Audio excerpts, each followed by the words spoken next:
Henry's imposition of Plantagenet control alienated many English barons. It also provoked a power struggle between crown and church. It came to a head in a bitter conflict between Henry and one of his most loyal friends, Thomas Becket. Becket was the son of a London merchant who'd enjoyed an extraordinary rise to power. Henry had made him his chancellor, in charge of the day-to-day running of the government on the king's behalf, and he'd acquired enormous wealth. While Henry disdained luxury and pageantry, his chancellor revelled in it. But the two were close friends. William Fitzstephen, who later served as Becket's clerk, says that the two of them hunted, joked and played together like boys.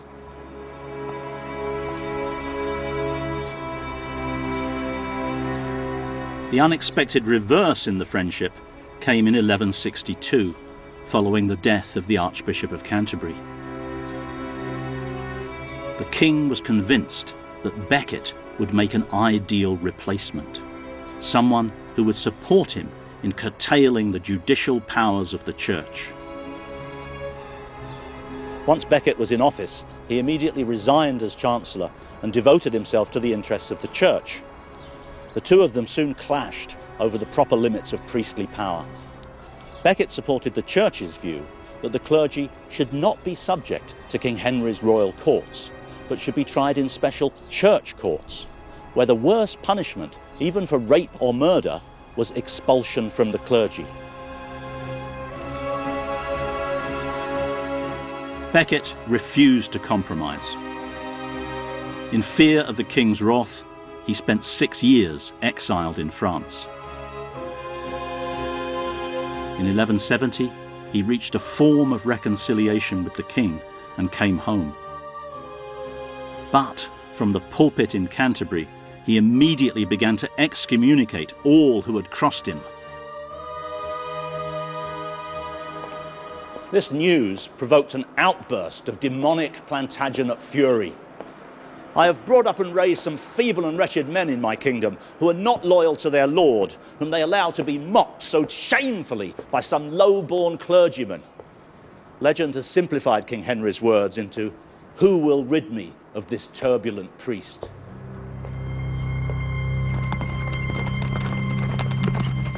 Four knights decided they understood the king's wish. In Canterbury, they found Becket eating in the bishop's palace. Harsh words were exchanged. The archbishop then made his way through these cloisters and into the cathedral.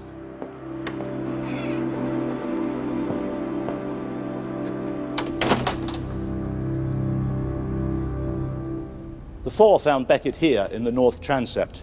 They attempted to drag him back outside, but the archbishop clung to a pillar, calling them pimps and madmen. They struck out.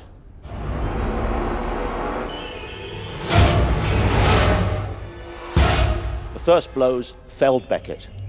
Then one of the knights hit him with such force that he sliced off the top of his head.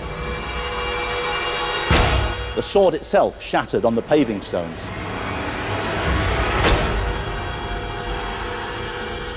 The knights spread Becket's brains on the floor and ran off, one of them calling out, "This one won't rise again."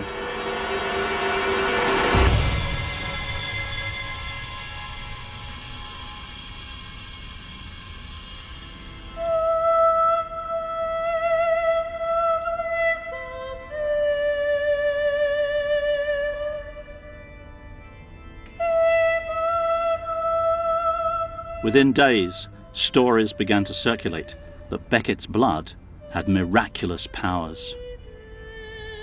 Soon people with fevers, tumours, swollen legs were being cured by a single drop.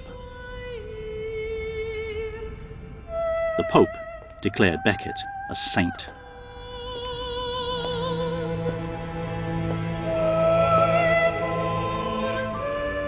Pilgrims came here in their thousands. They purchased little badges or tokens like this one, and they would take these home and wear them on their clothes or on their hats.